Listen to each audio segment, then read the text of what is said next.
Nakakatuwa nga dahil may nakita akong betta fish dito sa Vietnam. Katulad nga pala sa Pilipinas ay nakalagay din sila sa garapon. Mga long pin damboy oil nga pala to na napakaganda ng mga kulay. So paano guys? Tara!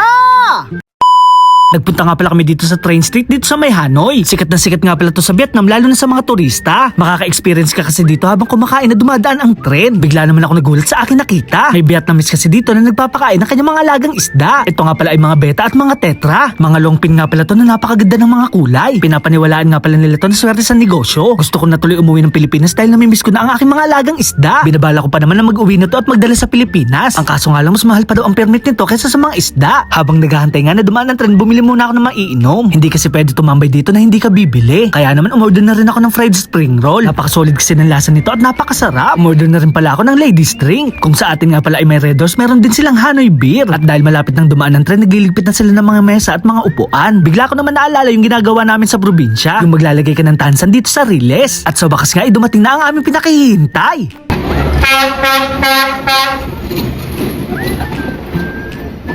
Nakakatakot nga pala ang experience na to. Akala ko katapusan ko na dito sa mundo. Char. Eto na nga rin pala ang nangyari dito sa ating mga tansan. Ito nga pala inapipe at pwede nang gawing souvenir. Maraming salamat sa panonood. Paalam! Yeah!